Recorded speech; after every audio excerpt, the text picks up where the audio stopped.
nom du Père et du Fils et du Saint-Esprit. Amen. La grâce de Jésus-Christ, notre Seigneur, l'amour de Dieu le Père et la communion de l'Esprit Saint soient toujours avec vous. Frères et sœurs, nous célébrons le 6e dimanche du temps de Pâques de l'année C et nous vous souhaitons la bienvenue dans notre paroisse, Notre-Dame des Apôtres, pour notre méditation dominicale. Si quelqu'un m'aime, il gardera ma parole. Mon Père l'aimera, nous viendrons vers lui, chez lui nous ferons notre demeure. Frères et sœurs, ces paroles de notre Seigneur Jésus-Christ nous introduisent au cœur de la relation et de la vie avec Dieu. Gardez sa parole.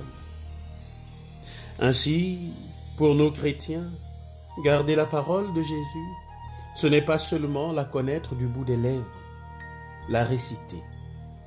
Garder la parole de Jésus, c'est en vivre, de sorte que cette parole devienne la lumière qui éclaire nos pas et nos choix au quotidien. Aimer Jésus, c'est se laisser guider par sa parole, c'est le faire vivre en nous, pour dire comme saint Paul, ce n'est plus moi qui vis, c'est le Christ qui vit en moi. Frères et sœurs, aujourd'hui, beaucoup de gens se disent chrétiens et en même temps non pratiquants. Beaucoup parmi nous fréquentent leur paroisse comme ce véritable sympathisant, c'est-à-dire sans un engagement et une participation réelle à la vie de la communauté. Beaucoup de gens disent croire en Dieu, croire que la Bible est la parole de Dieu, mais ils n'en retiennent que ce qu'ils veulent, ce qui les arrange, ou du moins ne les dérange pas. Peut-on appeler cela aimer Dieu? Peut-on appeler cela être chrétien?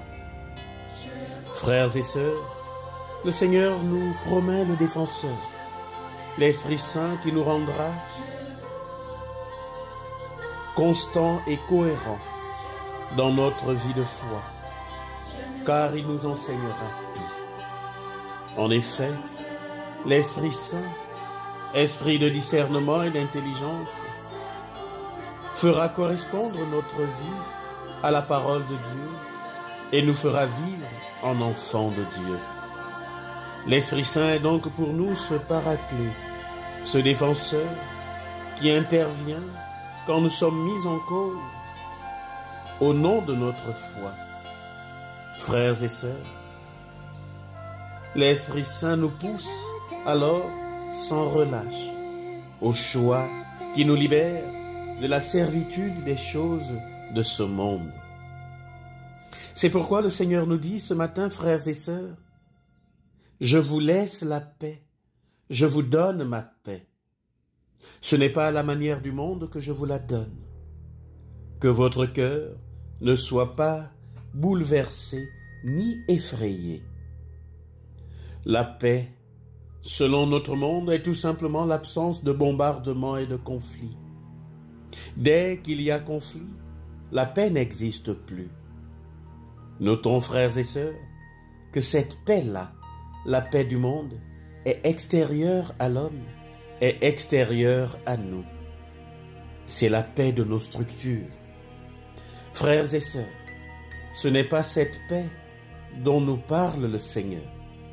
La paix que Jésus nous offre est la paix du cœur, celle qui permet d'affronter toutes les épreuves de la vie, parce que nous savons que nous ne sommes pas seuls et que quoi qu'il arrive, rien ne pourra nous arracher de la main de Dieu.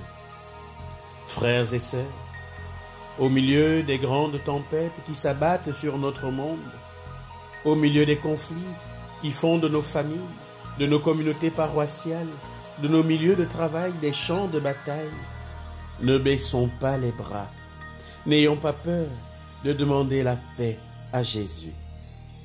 Il nous faut être dans ce monde de vrais amoureux de Jésus pour habiter la paix et la sérénité qui viennent de lui.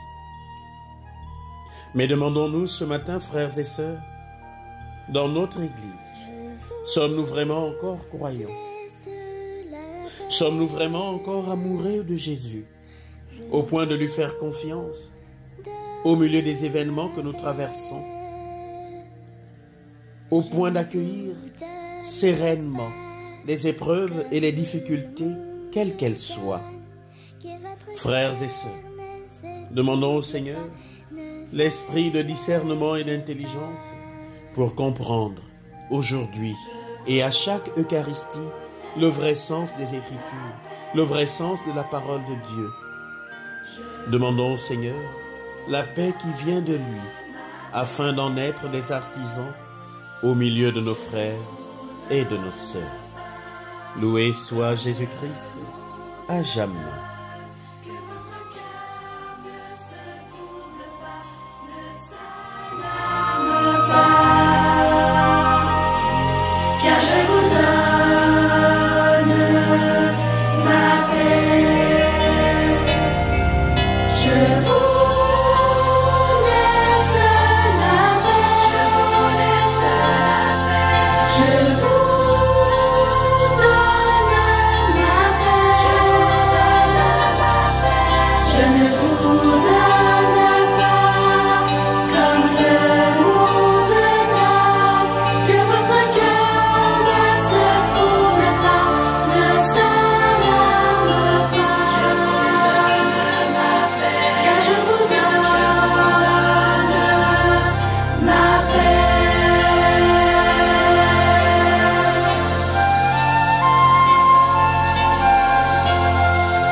Car je vous donne